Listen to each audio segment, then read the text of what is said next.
Je vous laisse le temps tranquillement de vous installer. Vous avez le temps, les plongeurs sont déjà dans l'eau, ils commencent bien à avoir froid, mais ils supportent. Opération qui s'appelle Cap-Mer, dont vous avez certainement entendu parler, et dont c'est le 10e anniversaire cette année. Cette opération est une opération qui a été créée par l'Office de l'environnement de la Corse, avec le partenariat bien sûr incontournable de l'Éducation nationale, puisque c'est une manifestation qui s'adresse principalement aux scolaires, mais il y a quand même un volet grand public. Il y a eu hier un débat, conférence, et ce soir, donc, cette animation qu'on appelle caméra sous-marine, on peut appeler ça aussi un duplex sous-marin, qui est fait avec la collaboration du parc naturel régional de la Corse, dont je fais partie. Voilà un sar caché derrière un petit caillou. Mais ce qu'on voit au premier plan et également les feuilles posées sur le fond, ce sont des posidonies. Certains les connaissent déjà très bien. Les posidonies sont des plantes à fleurs sous-marines, donc contrairement, je le disais, aux algues qui, elles, ne font pas de fleurs. Les posidonies, qui sont ces longs filaments, ces longs rubans verts que l'on voit, qui viennent se déposer sur les plages, sont des plantes proches du lys, proches de l'iris. Donc c'est pour ça qu'on différencie zooplancton et phytoplancton. Phyto, c'est les végétaux. Et il y a également des tas de choses, des particules, puis des crottes d'animaux, etc. en suspension. Et tout ça forme le plancton. Ça, ce sont des oblades. Ces taches blanches sur les feuilles de posidonie sont des micro-organismes qui vivent collés dessus. Alors il peut y avoir des algues, il peut y avoir également des animaux. Il y a toute une multitude de petits genres d'animaux, de tous les embranchements possibles, inimaginables. C'est aussi une pouponnière, aussi bien d'ailleurs les feuilles qu'à l'intérieur, au pied de ces feuilles, c'est la pouponnière d'un grand nombre d'animaux. Une holoturie, concombre de mer, le rouget, qui est lui aussi un petit peu à l'affût, puisque bon, c'est l'heure où il dort, surtout, mais il peut aussi à ce moment-là brouter et chercher dans le sable.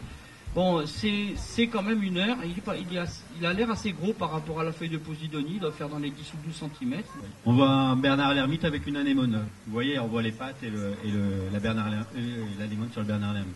Donc c'est une symbiose, c'est-à-dire que le Bernard l'ermite se met l'anémone lui-même sur sa coquille.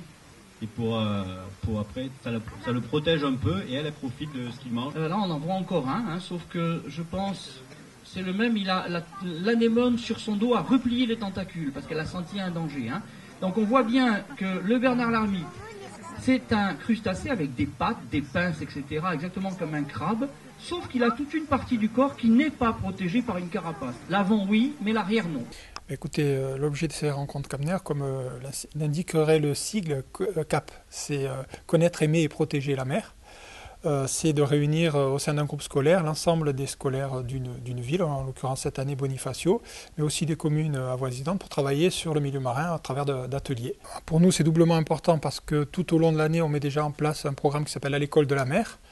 Et donc, c'est aussi une façon d'évaluer un peu le travail qu'ils font pendant toute l'année, sur 2 jours.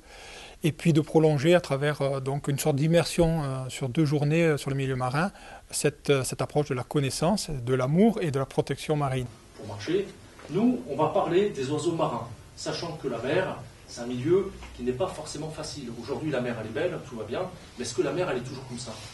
Non. Elle, des fois, elle est un peu agitée, elle est même des fois démontée, il y a beaucoup de vent, des fois c'est la tempête. Eh bien, il faut savoir que ces oiseaux, ils vivent en pleine mer. Lorsque vous voyez la tempête, ces oiseaux, où sont-ils? Est-ce qu'ils reviennent sur la côte? Eh non, ils restent en pleine mer. Eh ouais, ils restent en pleine mer. Donc, la nature les a bien équipés. Ils ont des ailes donc puissantes, robustes, de manière à pouvoir affronter les vents les plus terribles, pouvoir donc se déplacer sans se casser les ailes. Alors, depuis plusieurs années, l'association Corsica Mar Osservation travaille en relation avec l'Office de l'environnement de la Corse et qui nous invite, donc tous les 2 ans, quand la manifestation Cap-Mer se déroule en Corse du Sud, à participer aussi bien aux opérations destinées au grand public, comme les expositions photographiques d'aujourd'hui, qu'à dispenser des cours dans les écoles. Il y a donc quelqu'un qui est chargé de recevoir le nombre d'élèves qui est en gros entre 200 et 400. Tout ce que nous montrons aux enfants provient de Corse obligatoirement, de la région d'Ajaccio en particulier. Donc nous allons en mer quand nos budgets le permettent, parce que c'est quand même quelque chose d'assez onéreux, prendre en photo et observer les cétacés, dauphins, baleines et cachalots, que l'on peut ensuite montrer au public. Prendre des photos de dauphins, personne n'interdit de prendre des photos de dauphins, mais par contre, il ne faut pas que ça stresse le dauphin et pas chercher le contact directement. Donc quand vous voyez des dauphins dans les bouches de Bonifacio, si c'est eux qui viennent près du bateau, pas de problème, mais c'est en aucun cas, c'est vous qui allez vous diriger sur le groupe de dauphins pour pas les appeler. Surtout l'été, où il y a les petits qui sont avec. Je vous explique. Ça, c'est un petit morceau de calcaire que je suis allée chercher sur la falaise. Je l'ai coupé en tout petits morceaux, donc comme ça, et j'en ai mis là. Et là, moi, la question qu'on se pose, c'est quoi le calcaire? De quoi c'est fait? Donc, on l'a mis en morceaux, puis on va regarder ce que c'est. 25 mètres. Maximum 25 mètres. Est-ce que vous savez qu'en Méditerranée, nous avons le deuxième plus gros animal de la planète?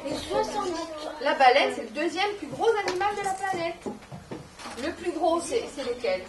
Est-ce que vous le savez? Non, mais justement...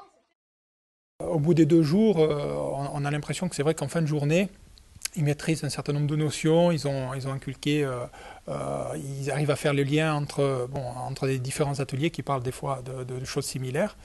Et donc, c'est plutôt de bon augure. Après, c'est vrai qu'il faut évaluer les choses sur plusieurs années.